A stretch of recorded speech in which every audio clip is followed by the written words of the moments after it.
And we're not always that one person that was looking for a car. And if you're being chased by a car ad because you were that one person looking for a car at that one moment, it starts getting a little annoying. Hello and welcome back. I'm Brian Rios from Wahl+Case, and I'm here today with Joshua Grant. Hey everyone. And our guest is Takeshi Yamaguchi, the commercial director of Ogury Japan. Hello.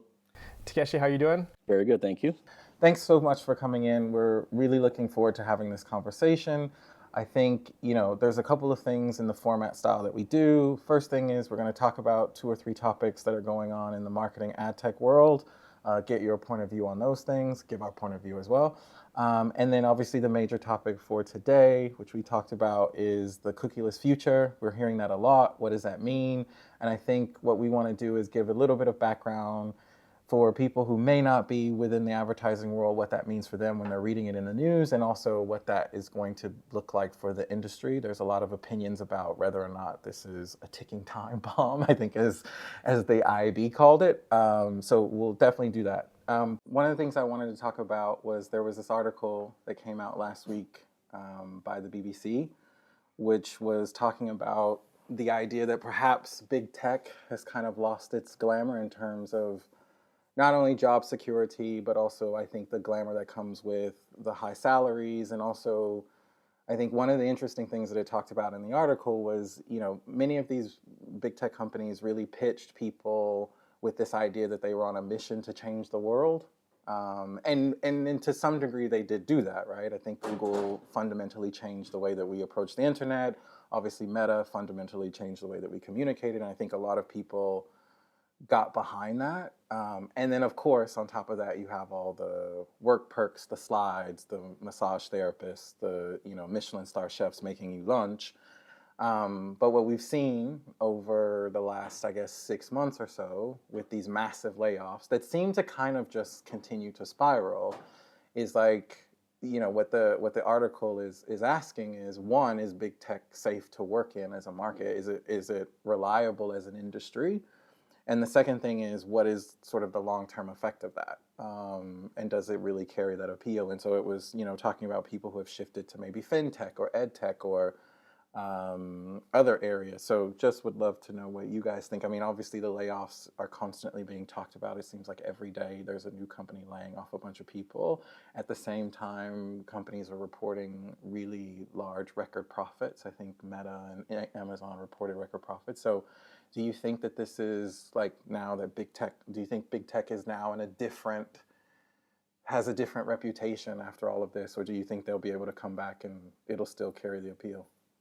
I mean, there's a lot of sort of different perspectives in play here, right? Like the idea of big tech from a layman, people who are outside of the market, thinking of all the tech giants. Like in Japan, you hear a lot of people talking about GAFA, right? Like the big 4 giants. But at the same time, I think there's another perspective of people within the market who understand sort of like the reality of working in these tech companies. And I think to that end, it hasn't really changed that significantly. I mean, obviously, any job comes with risks. That comes with like the market going up and down and things like that. So I think there's that allure for the working for the big guys. I think it's still there. I mean, I think people are still quite happy if they can get an opportunity there. And I think technology will still continue to exist as a huge industry and also a very interesting place to work.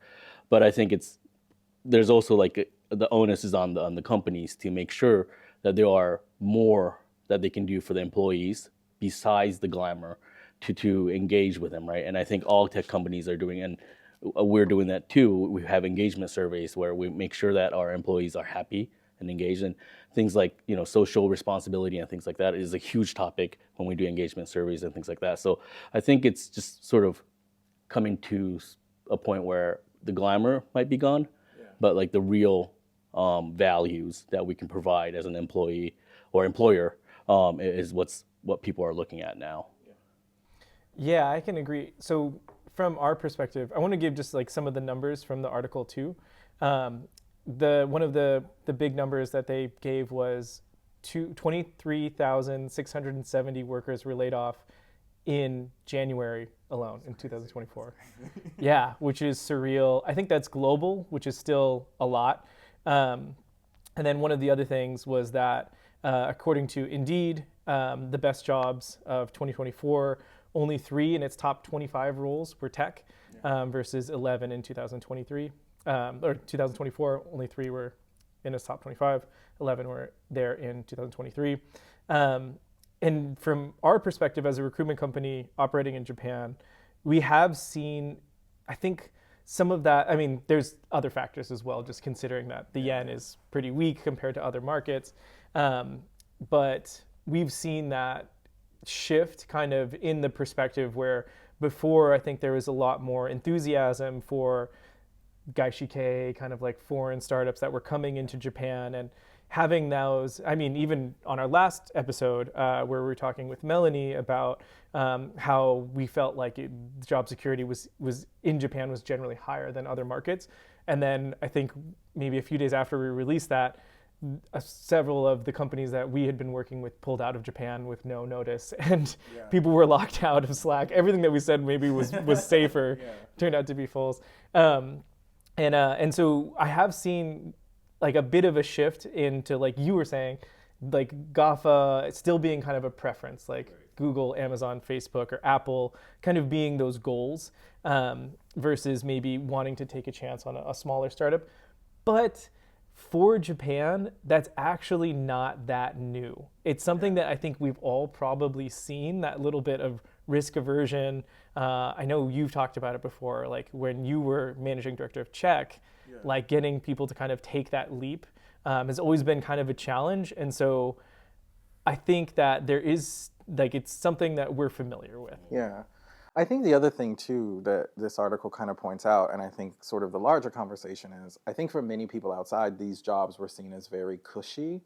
I mean, you can imagine, you know, as well, you know, when you would meet as someone who works at an agency, when you would meet like your Google rep, it was like 6 people. It was like a customer success person, an ad ops person, and they would all come to the office, and you're like, what do all these people do, right?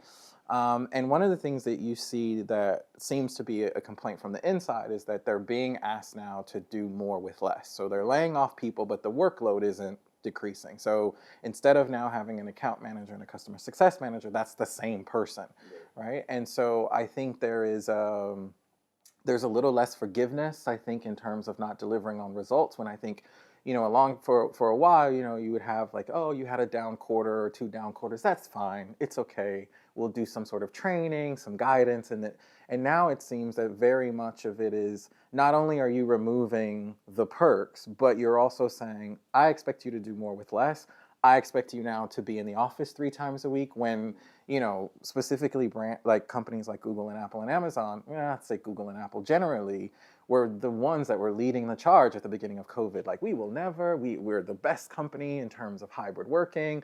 And then all of a sudden, you know, they're sort of changing their tune. And so I wonder now if, you know, maybe apart from just the salary, which I think are still very high, you know, it is, what is the incentive to working for these companies, and how do you, I think the other thing that the article points out is the competitive nature, right? So a lot of the things that they built in, the dinners, the flexibility, even the hybrid working, was to sort of win and compete and win the best engineers and the best salespeople. And so now if you take that away and they're very similar to another company, what do you do to sort of differentiate yourself in the labor market when now there's a lot of choice? I think to your point about Japan, what's interesting is, luckily, I think we talked about this because the last podcast, I think Elon Musk had just taken over Twitter. I refuse to call it X. I will always call it Twitter. And I had heard like an anecdote that basically he wanted to lay off like the entire like Japan team, and they were like, no, you can't do that. And so I do think in Japan there is, because of the labor laws and how they work, which I think are great, you can't get away with that unless you pay a bunch of money. And so I think it's still safer in Japan, and I think there's also maybe less expectation to have all of these things that maybe American and European offices have. I've heard from friends who work at Google, they're like, yeah, our office is nice, but like you should go to the like, you know, New York office, it's like insane. So I think there's also a bit of that. But in terms of if I think they'll be able to entice people again, maybe. I think it's going to be about showing some level of stability over the next 6 months to a year. I think it's also going to be about, like, again, what is the new mission? Like, what is Meta's new mission? What is Google's new mission? It seems like everyone's kind of turning on them a little bit, like sort of questioning, like, have you actually been good for society or not?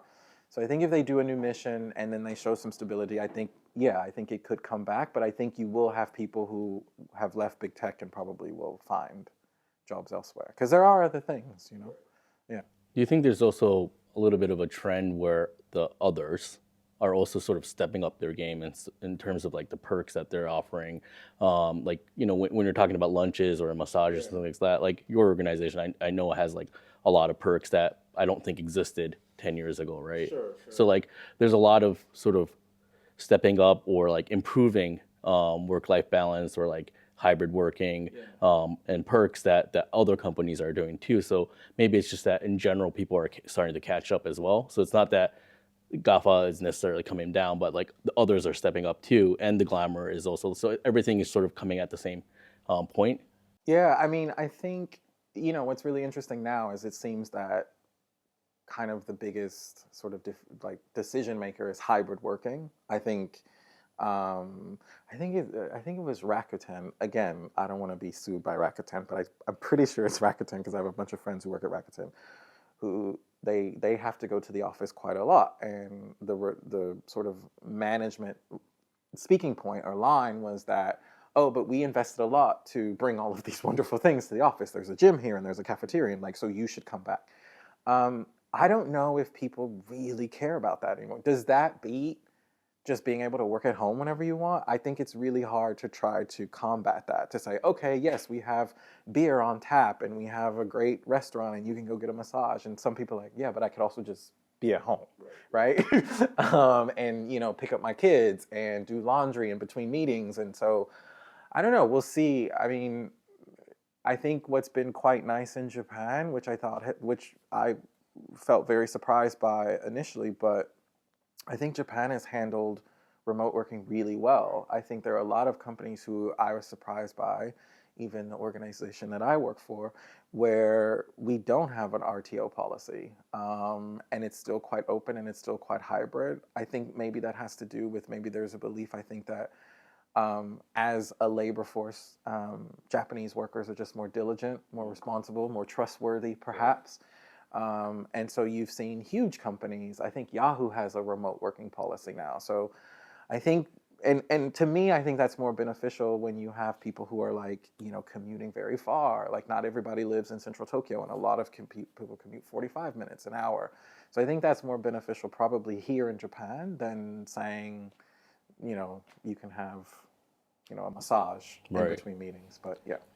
I think the shift in sort of the process of adopting new ideas can take time in Japan sometimes, but when it happens, it's almost immediate, always, right? Like, right? so like the remote work just kind of happened. It's like the vaccine. It's like, you're like waiting, and then you're like, oh, okay, now everybody has it. No, it's true. I think Japan is quite good at that, where it's always a question of like, okay, when, and then once I tell people this, like when we work with a lot of, this as well, like when we work with a lot of companies that enter the Japanese market, and I think there's always this expectation of like immediate results, and we always go, no, like you have to wait, it's going to take time, and the thing that I always sort of buttress that with is like, yes, but once they decide, then they are your client forever, right?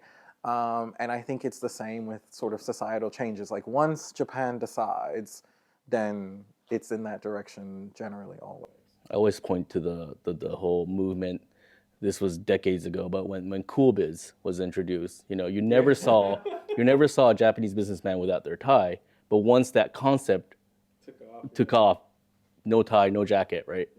At least in the summer. So it's like they're very quick to change.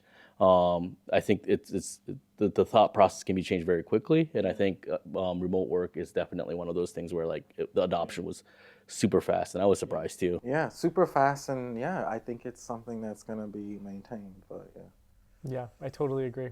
Well, so the other thing, kind of shifting away from this, but I saw this and I thought this was quite interesting. So one of the things I'll say generally that I find quite fascinating with a lot of the ad tech marketing news is the EU seems to be like the regulator in chief of all of big tech. Like anything that usually comes up in terms of how we think about sort of regulation on big tech, it seems to always be the EU that kind of thinks about it first, right? Even in things as simple as like the universal USB-C charger, where the EU is like, no, no, no, everything has to be a USB-C charger.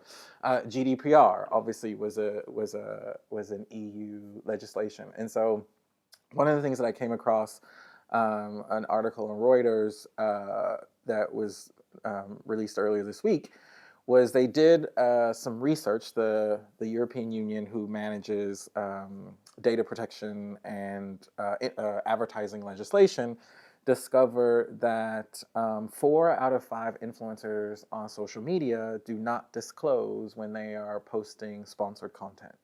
And the interesting thing about this is there is a regulation in the EU about, I think there's even in the States about this, where you have to say, ad or something like that. And so they looked at about 576 influencers across the different platforms, obviously TikTok, Instagram, etc.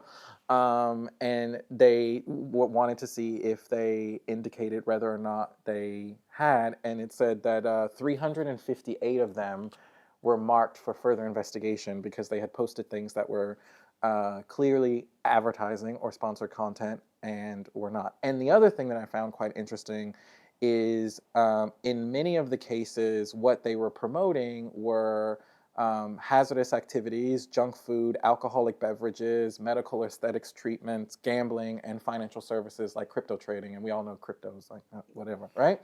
So interesting thing is we were talking about this before before we started filming, which was this idea of like influencer spending is still really high, social media spending is still really high.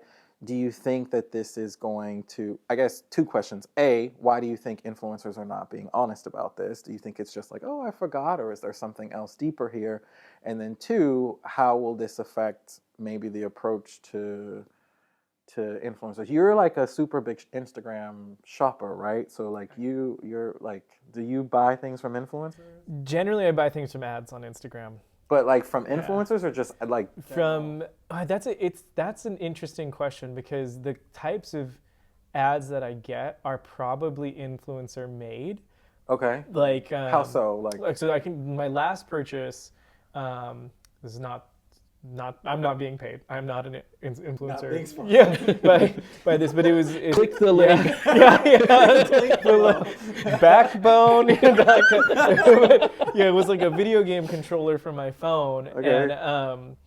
and I remember getting the ad, and it was definitely not. It's not like a commercial. It's like it looks like someone edited together this video that was like, look at this cool thing I bought, but it was a promoted post. It was like promoted. Was it in like your stories or was it in your It was feed? in the feed, and in my stories. It's both. I get it. I still get them all the time. Okay. But it says promoted. It's like a bot ad. But it looks like influencer produced content. So I don't. Maybe they had partnered with an influencer to produce that. Okay. But generally I don't purchase stuff from. I don't know that I follow too many like influencers specifically. But I do buy a lot. I engage with Instagram ads like all the time, like too much. Yeah, because I think the thing is like, for me, I think I probably have never. I don't think I've ever bought anything because of an influencer, but I think it's also like where you saw this happen a lot was which they mentioned here is like financial advice, like financial services. Yeah. So you did have like a lot of YouTubers and a lot because. One of the interesting facts that I learned is one of the highest paying monetization categories for a YouTuber is financial services, because banks will pay a lot to get people to like advertise to people who are talking about. So this is why all of a sudden you had all these people talking about crypto and like saving money and investments, because that's one of the top categories for monetization. And so you had a lot of that where people were like, this is how I became a millionaire. Like, this is how I saved money. And then they weren't saying like, no, I'm being paid by this company to sort of communicate that, it's not my money I was using, for example. You see it also in fashion to a certain degree. I think it's a little less nefarious in fashion because, you know, it's like I'm wearing a jacket or a bag and it's like, yeah, but I also really like the bag. Yes, it might have been gifted, but I could see how you could have that blurriness, but things like medical treatments and finance and stuff like that. But yeah, would love to know like your... I mean, I think a lot of influencers, I mean, it's almost like they have two faces or two existence, right? They're sort of a small, well, I don't want to say small time, but like within their world, they're sort of like, they have their celebrity status, but they're also sort of like the affiliate marketer, sort of, right? When they're talking about a product because they're being paid to talk about that product, they're essentially an affiliate marketer.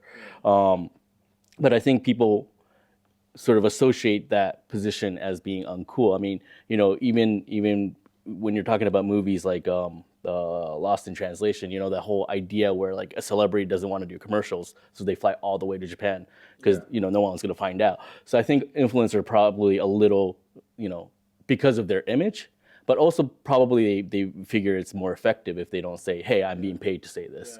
But I think this is sort of like discrepancy between what marketers are thinking that like people aren't really noticing that versus a lot of consumers are actually noticing that, right? So there's a lot of conversation about stealth marketing in Japan.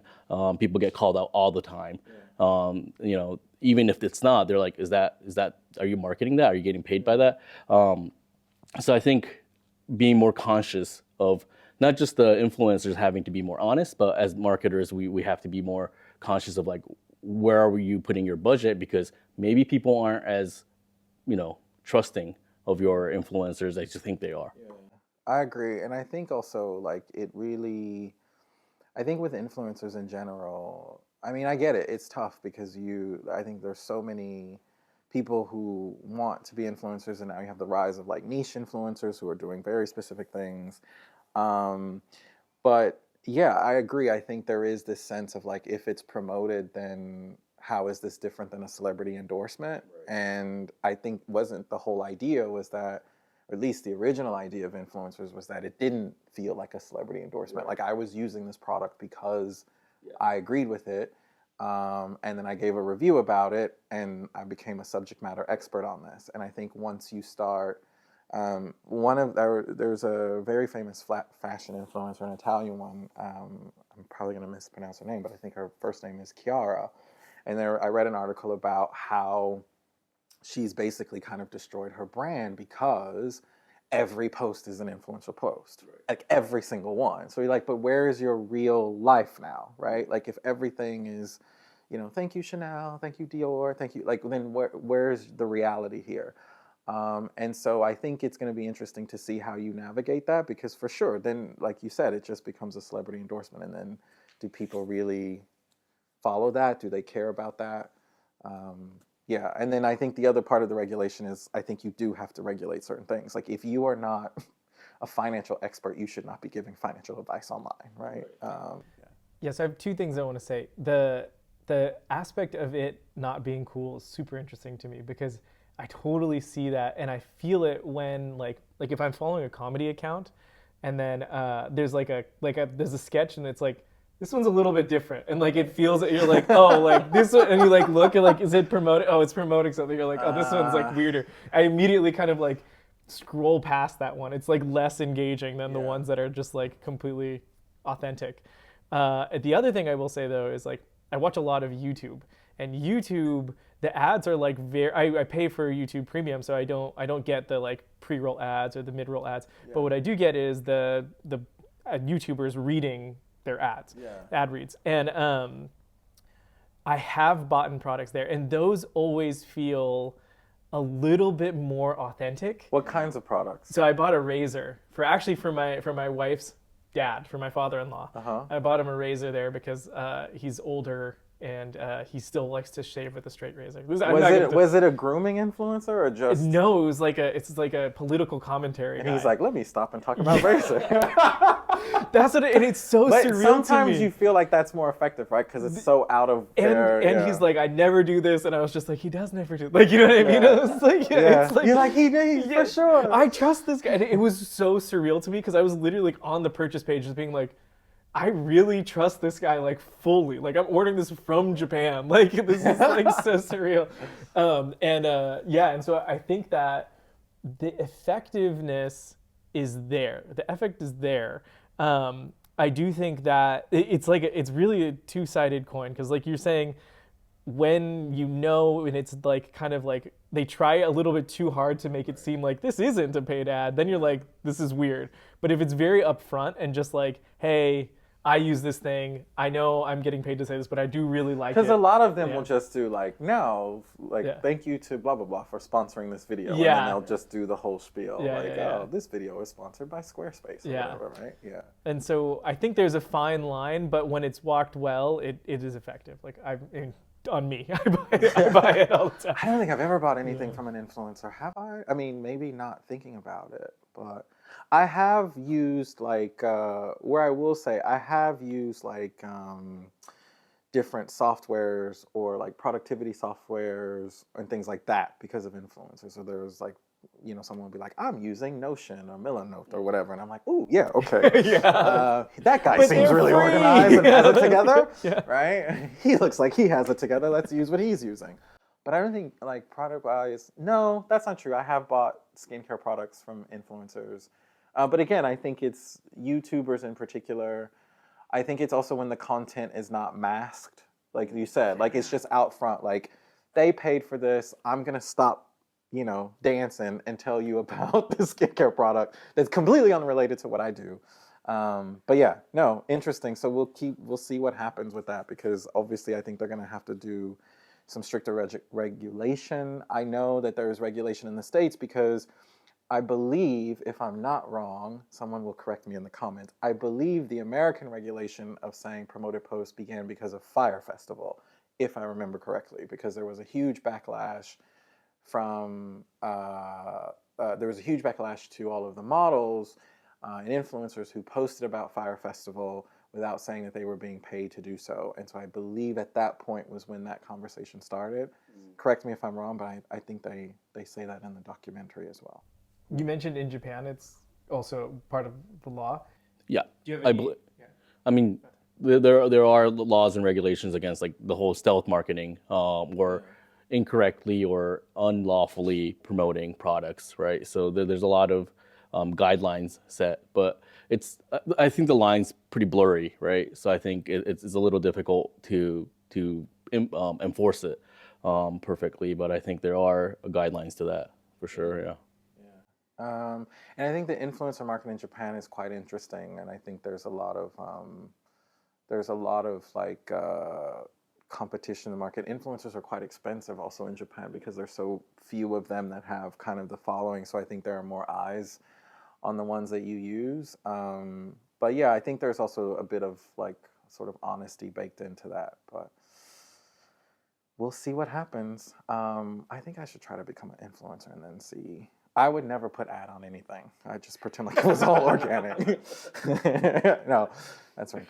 Cool. So the last topic, which kind of segues into what we're going to talk about for the rest of the cast, is an article that we came across also from earlier this month. So the IAB, which is the body that sort of regulates advertising, says that the Chrome Privacy Sandbox, which we'll talk about in a second, but for those who don't know, the Chrome Privacy Sandbox is the new alternative to a cookieless future that we're all heading to. They basically said it's a ticking time bomb for RTB. I think and it was from Ad Exchanger. Yeah, thank you. And the interesting thing about this article is I find the title is much more provocative than the content of the article itself. But I think what we can do is let's kind of backtrack a little bit before we dive into this article and kind of just set up a bit of the terminology that we're referring to so that, we can kind of dive in. So as some may or may not know, depending on how inside the ad tech advertising world you are, Google made a decision, was it 2 years ago? 2 or 3 years ago? To start removing third-party cookies, 2020? So in 2020, Google made a decision to start removing third-party cookies. We'll explain what a third-party cookie is in a moment. And essentially, they've kind of pushed this back, pushed this back, pushed this back. The pushback has been, I think, a combination of two things. One, sort of Google coming up with an acceptable alternative to removing third-party cookies. And then I think there were a bit of like advertisers and players in the market like, please, please, please, wait. Let us get our tech caught up. And so finally, January 2024, Google's like, hey, no more delay. Here we go, right? Now, the good thing is it seems to be kind of a progressive rollout. So I think, if I remember correctly, they're only doing it with 1% of Chrome users, which is still a lot of people, but not significant to like explode the industry. And they have been proposing some new solutions. One of them is called the Privacy Sandbox. So I'm going to pass it to you because you're kind of an expert in this area. So I guess the first question that I have, or we can explain to everyone, is what is a third-party cookie? And then from that, what does cookieless now mean? Okay, so I think when we're talking about cookieless, we also have to remember that it's not just Chrome that uses cookie, right? And a lot of the other platforms like iOS has deprecated it back in 2020. Safari did as well. Exactly, and Firefox too. So this is a bigger sort of scope. Chrome being, I think they have the majority of the share. This is like the biggest news, right? When will Chrome do it? And it's a conversation of like not if, but when at this point. It used to be if, but now it's really about when are they going to do it. And I think there are conversations where they might push it back from 2024 to 2025, but it's still, again, like you said, it's a progressive rollout, so it's definitely coming. Now, cookies, it's sort of like an online digital ledger of information of individuals coming to a site. So they collect that information. The idea is it makes it easier to deliver content to people because they know who you are. Now, so it's like the pair of shoes that follows you around. Exactly, right? exactly. So, In multiple colors. I mean, what happened is with GDPR, you mentioned, EU being the regulators. GDPR was one of sort of like the first, and then CCPA came out in California, where there's a lot more protection in place for using personal identification, right? So people don't want to be chased around the shoes; they want that to stop. So, tech companies, because of the regulation, they started deprecating the usage of cookies, so people don't really feel like they're being chased around by ads anymore. You go to one site and then you get bombarded with that, retargeting over and over again. And retargeting in a way is the most sort of invasive way of the usage. So I think that's sort of what triggered the movement from the consumers, and then the regulators followed, and now the tech companies are following to deprecate this technology so that people don't feel as though someone's taking a sort of watching them, like a big brother watching what they're doing, and then they're being marketed based on that. So just before we go to like what cookieless means, do you think, because this is always the question that I have about the decision to move towards cookieless, do you think it had to do with, I think about kind of a chicken and the egg situation. Is it because people hated advertising that they wanted it to stop, or do you think it was more truly about privacy, or a combination of both, right? Because some people argue, well, if the ad experience is amazing, people don't mind seeing advertising, right? So I'm like, well, if that's the case, and I also sort of ask friends who don't work in the industry, I'm like, okay, but if you're going to go to a website and see ads, it's not better for you to see an ad that you might, for something you might buy, right? Yeah. So I always wonder with the move in this direction, and again, it's not, as to your point, it's not just Google Chrome. I think they get a bunch of noise about it because they're basically the most visited in terms of internet search. But do you think do you think advertising and advertisers and brands are responsible a little bit for this? Or do you think it really is just driven by consumers saying, I just don't want to be tracked anymore. I want more anonymity online? I think it's, like you said, a little bit of both, right? I think when you're looking at a site, and there's an ad placement, it's better if it's relevant. It's more useful. And to your point, marketing messages can work. It is effective. It's an effective way for brands to communicate with users. And when we need advertisement, because we need to support the free internet. Without advertisement, we won't have free internet, and that's a whole, big topic that we can delve into. I don't think we have time for that, but to maintain free internet, we need advertisement, and advertisement is more effective and probably more comfortable if it's a little relevant. I think what happened is we're not all just one person, right? We have various interests and various sort of things that we want to buy, things that we're interested in at that moment, and we're not always that one person that was looking for a car. And if you're being chased by a car ad because you were that one person looking for a car at that one moment, it starts getting a little annoying, or a little invasive. And I think that's where sort of like the discrepancy between the way the cookie was used for marketing and how people were perceiving the whole idea of being chased got sort of to a point where people were like, no more. So I think we still need to find ways where we're delivering messages to the people in an effective way so that it's relevant to them, but without being sort of ignoring what their moment is. And I mean, if I can talk about Ogury, that's what we're hoping to do. We collect information from all of these different sites that we're directly connected to. We ask questions. We have surveys that's running on all of these sites, so we know what kind of people are there, what context the site is, and what interest they have when they're at that site.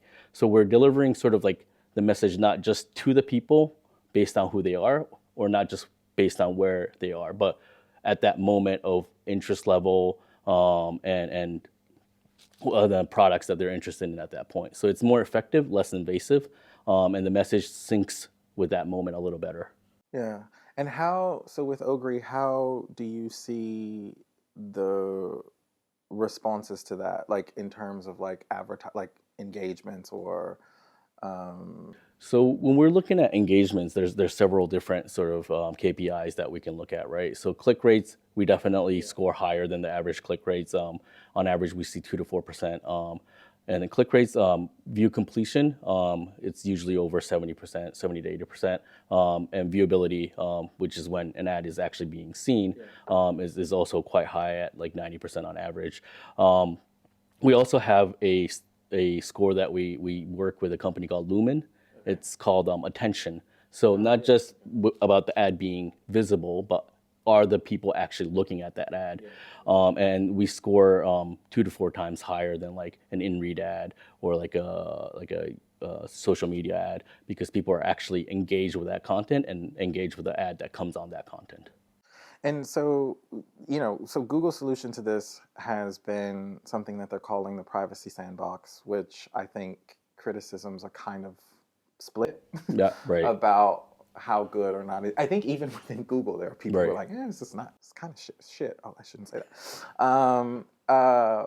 But so with with Ogury, first, I guess there's a 2-part question, which is, the first question is, can you kind of briefly explain what the Privacy Sandbox is? And then kind of with the criticisms, whether you think it's good, not good, or whatever, and then how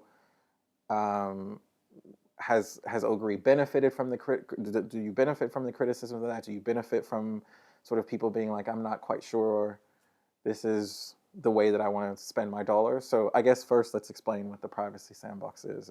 So I think when we're talking about privacy sort of user data and cookie, I think one of the differentiation that I probably should have made in the beginning is whether it's a first-party data, first-party collected data, or third-party collected data. And I think cookies fall into the second category with third-party, so it's being shared. And I think that's where the problem came up, where people felt like, why do they know that I'm interested in this product? Why does everyone know? Why is my information being shared with everyone? So Privacy Sandbox, in a very simple way, is a way to make that more sort of first-party, so it's not being shared. It's within that sandbox, within the Google's ecosystem, so the people don't feel like their data is being tossed around everywhere. Now, whether that benefits everyone or not, I can't really offer any like specific like technical recommendation. I think all players are looking at this in our ecosystem, right? This is a very big. It has a huge stake in the future and the health of like the digital advertising, and our people, our CPO, our CTO are like looking at it very closely, and we are actually working with the Privacy Sandbox as well, with the API and everything as well. So we're definitely in line to sort of work with, but at the same time, we've been cookieless for the entirety of like our ad delivery, right? So we can be 100% cookieless if we have to. If we have to work with the APIs, we can work with that as well. So like we're sort of looking at it from like a standpoint where like how can we benefit the marketers and the users the best way within this ecosystem. So we're not really. It almost feels like I'm copping out, but like we don't really have. No, but it makes sense. Yeah. I mean, so do you find that you're like actively? Because I know for myself, when this was announced, I mean, I remember I made this very famous slide that had like a bunch of major companies on it, and it was like most affected, least affected. And so on the least affected side, you had people like Netflix and Uber and all of these companies who have like a one-to-one first-party data relationship. And then on the other side, I had like big FMCG brands. And I was like, hey, this is going to really affect you. So with what you guys are doing at Ogury, like how do you find, I think in terms of, I guess, first sort of client understanding of what actually is happening? Like, do you find most clients are kind of aware? Are they coming to you and saying, hey, like, what should we do? Do you find that clients are pretty sophisticated in understanding this, or are they kind of like, oh, we don't know, like, help us through that? I mean, I think, from where I'm standing, my sort of take on this is going to be specifically about the Japan market. Yeah. At the same time, the Privacy Sandbox itself is still pretty unproven globally, and I don't think there's any advertisers that are publicly stating that they're leveraging it. Can I just hop in for 1 second there? Just from the article, they were the things that were not available currently in the Privacy Sandbox: lookalike modeling, competitive separation, ad frequency. These are things that are not supported which is all the things you need, right? Audience creation, video advertising, frequency capping, as I said, and most forms of ad reporting are not supported currently. So like I said, unproven technology. So there's a lot of work to be done. And to your question about like, are the marketers, how aware are they? I think they're very aware of the cookieless, ID-less sort of world coming. I think Japanese marketers, in a way, may have been a little more aware in a certain sense, because like when we're talking about mobile specifically, mobile advertisement specifically, the predominant share is iOS in Japan. Yeah. So it's been cookieless in the mobile ecosystem for a long time now. Yeah. But at the same time, do they have a sort of confidence in what the next step is going to be? I think people are still sort of watching from the sidelines, trying to figure out what works and what doesn't. And I think we're sort of like in that conversation a lot, because we stand in the cookieless. We've been developing this cookieless technology for years now. And hopefully we can send the message that it is a proven technology. It works. It's effective. But as far as like the other sort of alternatives, including Privacy Sandbox, it's really hard to say how people are going to work with them or not work with them in the upcoming years. And I guess one other thing I wanted to ask is, because you mentioned quickly like the idea that maybe they will postpone. Yeah. Do you think that's like a real possibility? And then if it is, why would they do that? Do you think it's more on the Google side, or is it still kind of what was before, which is like just different companies being and brands being like, I'm not ready, I'm not ready, I'm not ready, right? I think it's, well, first of all, when they used to postpone, they were postponing the beginning of the deprecation, which has happened already. Yeah. So they're at least not, the cycle starting hasn't been postponed, but the deadline might be a slower rollout. And I think it's just we need to also be conscious that the market needs to be ready for this, because if everyone starts, if nothing works, then no one benefits from that, right? Yeah. So I think what they're doing is making sure that the impact of the deprecation isn't catastrophic, and that people are ready and willing to move on to newer technology or alternatives. So I think that's where the rollout speed might change. Because you make a good point about Japan, because obviously it's iOS heavy, which means it's also a heavy Safari market, which Safari has already removed a lot of that. One of the other things I want to ask, which is, and maybe this is kind of to circle it back to Japan, but obviously in the Japanese market, you have other major digital platform players like Yahoo, Line, Rakuten, etc. Do you think that this in any way is going to impact any of those platforms or partners, or you think it's not even really that relevant? I think some of those players, like Line for sure, and they're not domestic, but like players like Meta and TikTok, where they have first-party data that they can leverage.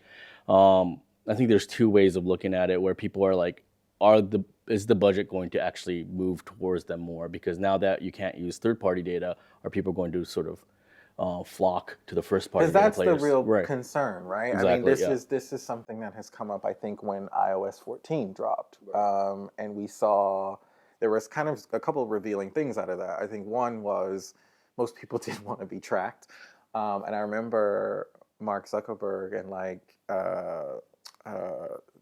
I'm losing the name of Tim Cook. I mean, it was almost like this, like, sort of butting heads on this, because it costs Facebook a lot of money when people were sort of opting out of that.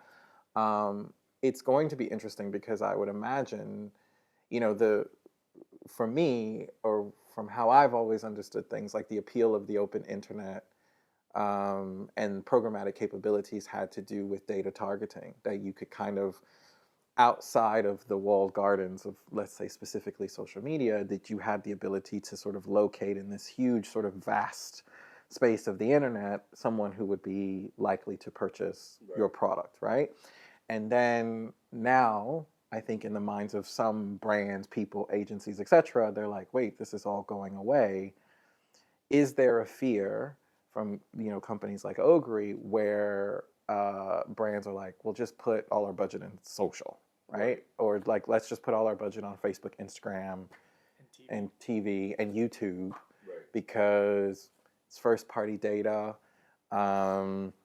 It's behavioral. It's also, there's some deterministic data in it as well.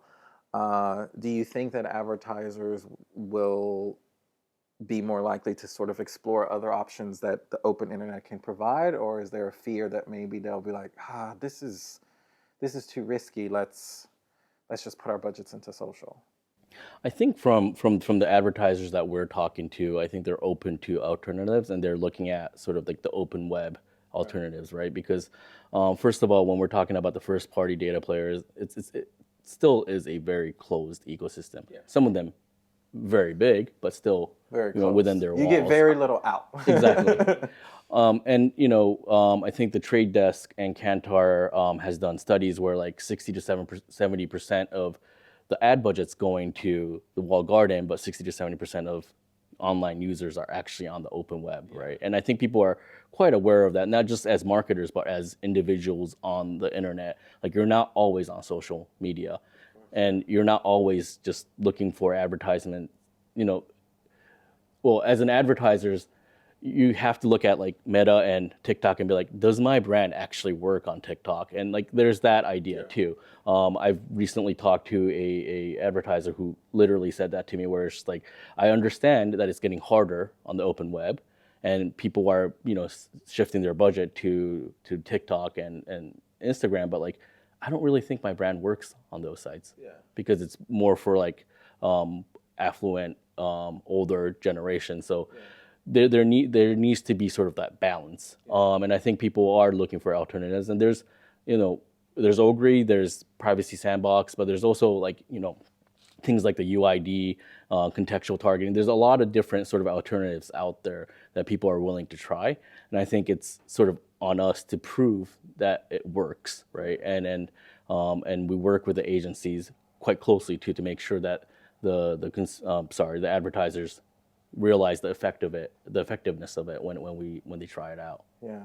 So one of the things that I have thought really interesting about cookieless was I always believed that the excess of data kind of made creative really lazy because you could kind of just push a button and then you would have an audience segment and then like who cared what you showed them, right? Because you're like, I know that this is yoga moms or whatever. I think I use that in another, I always use that segment, yoga moms, but it's just such an odd segment. It's like, what does that mean?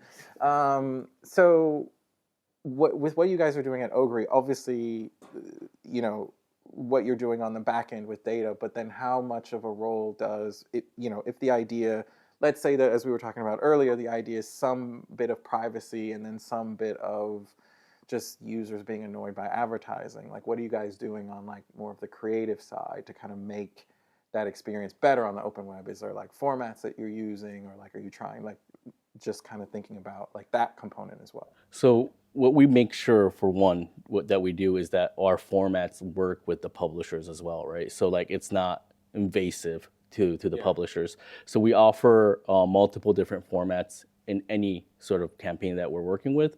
Our creative team can work with the advertisers.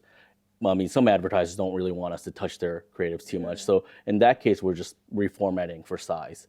But we're also, you know, we have a creative team that can work to do custom creatives to make sure that it's more engaging, that it stands out more, and also not invasive to the publishers as well. And our sort of algorithm works to automatically choose which format to work on, which publisher automatically. So it's sort of like a seamless ad delivery when that happens. Yeah, if I can just say a couple things. One, from my perspective, it seems like this Chrome play, there's two kind of elements to it. The first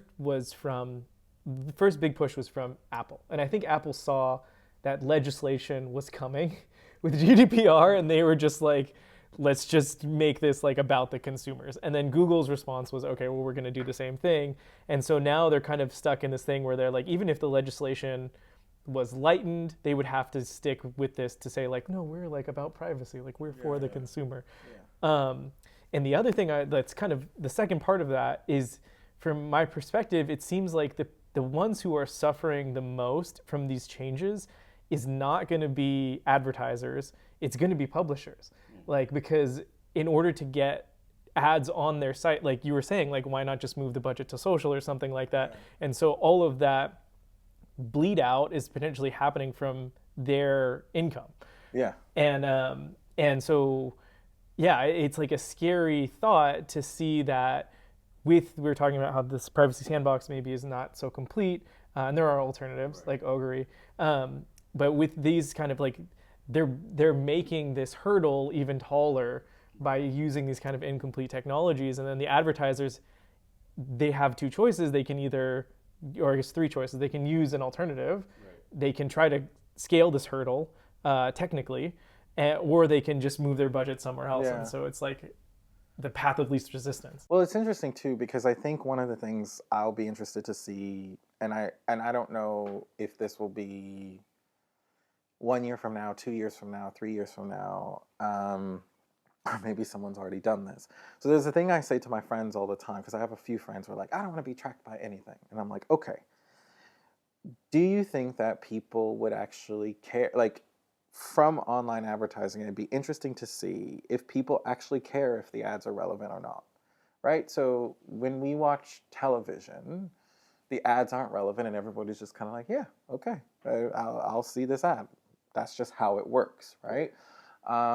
We've promised, you know, whether it was programmatic or just digital advertising in general, in social as well, we made huge promises that this was a more sophisticated way, that people were really going to want this. They're going to want things to be unique, personalized. I think I've even read articles as late as like a month ago where like personalization is key.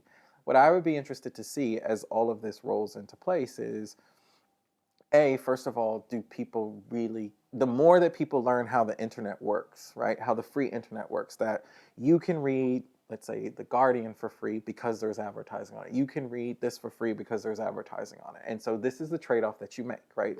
This is why Netflix is, $9 and not $100 because there's a trade-off that you make if you take their like lowest tier.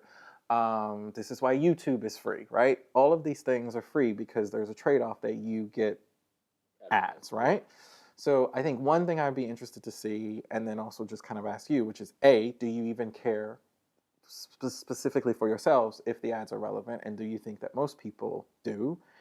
And then the second thing is, I'm interested to see that if you make, and this is kind of came up during because last week was the Super Bowl, and obviously the Super Bowl in America, a lot of people are really interested in the ads during the Super Bowl. And one of the big questions was if you make a really great ad, does it matter if it's relevant to you? Like if it's just a really good ad, right? Maybe people will just watch it anyway. So those are my two questions. One, do you think people honestly will care about whether or not ads are relevant? And then two, do you think creative is going to make a huge comeback because you won't be able to just rely on these third-party data sets? I think the creative making a comeback would actually be very interesting to see. And I think to an extent we are starting to see that a lot of online ads are or just in general, there's a lot more push to have interesting ads on digital, whether it's video or static. But to your point where the ads weren't relative, right? Like when we're watching TV, I think to an extent it was sort of relative, right? They at least even in TV, marketers will look at what the demographic is of the people watching that show. So primetime TV, you tend to see a lot of ubiquitous products being advertised, products that are just across good the for board yeah, for everyone, exactly. right? But then daytime TV is much more niche yoga. Yeah, or were you injured at the job? That was very illegal. And Super Bowl too, there was a shift in the types of ads you saw on Super Bowl because Taylor Swift was such a huge, right? Yeah. And people and marketers caught on to that, and it wasn't just about beer and trucks anymore. So there's definitely a shift, and I think maybe that's the level of personalization that consumers want, not specifically, because I think the personalization got to a point where people were starting to be pigeonholed into things. Yoga moms aren't always yoga moms. Yes. Sometimes they're crazy, busy moms who have to run from one place to another. Yeah. And sometimes dads like yoga too. Yeah. So there's a lot of different aspects to personhood. And I think perhaps that whole idea of using third-party data to pigeonhole a consumer or an online user to that one specific thing was sort of going against the whole idea of inclusiveness and how people are, right? Just in general, how people are. People have different faces, different interests from time to time. And I think we're getting to a point where online marketing is finally sort of coming back to I don't know what to call it. The core idea. Yeah, the core of idea of, advertising. exactly. That's a really great note to leave off on. It's very inspiring. Hey, Thank made you. me happy about my job. Oh, I have one more follow-up question. Wait, what? about No, that. I'm just kidding. We can edit it before. So we were talking about the cookieless campaigns you've been running in Japan. What do those campaigns look like? We're talking about how we're losing some of that very specific pigeonholing. Right. What do those campaigns look like from your perspective? Has the focus been on creative, or what has the focus been on for those campaigns? There's definitely a lot of focus on creative. I think a lot of the advertisers we work with are very proud of their creatives, and we work very closely with them to make sure that their asset is being optimized when we're formatting them, right? But at the same time, we're starting to see that advertisers are starting to notice there are ways to reach audience that might be interested in their product, not just without pigeonholing them. And I think it's quite interesting where we show the data on sort of using apps, sites that their users might go to, or interests, our core survey data, and they start seeing our users are all over the place. Yeah. And these are the places where they react most to. And it's starting to make them realize that they can actually go for more reach and more performance. And I think it's actually a pretty interesting world. And to your point about publishers, it's giving more publishers the advertisement dollars or yen. So it's a really good cycle going on, yeah.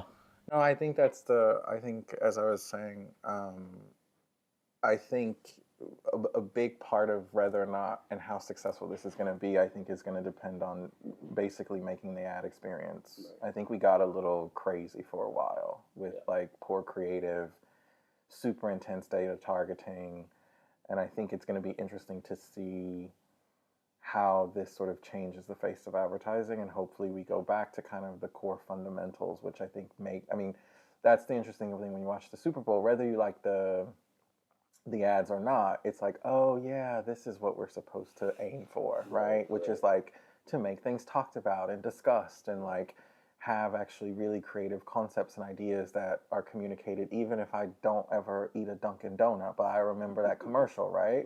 And so hopefully we can sort of bring those same things to digital. Yeah. Thanks for coming in. Thank you. Thanks for having me. Now you have your 2 minutes to promote whatever you want to promote. Where can people get in touch? So yeah, please give a spiel about Ogury, who you are, what you do, how to get in contact with you, etc.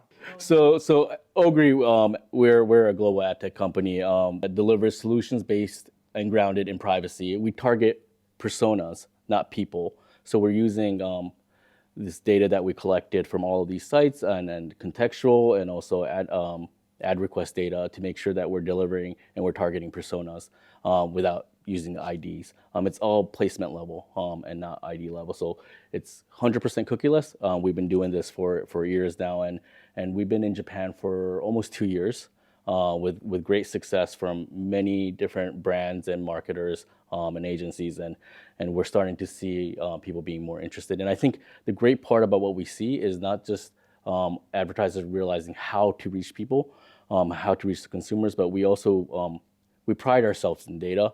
So we do custom sort of research surveys that's coupled with our ad delivery, and they get to know more about their consumers, right? So I think that PDCA cycle that starts rolling when advertisers start understanding their consumers better and have a healthier relationship and more effective marketing is what we're starting to see in the market as well. Call me. Call me. Put it here or here. Yeah. Right. Thanks. Awesome. Thank you. Thanks so much, Takeshi, for coming Thank on. you. Thanks.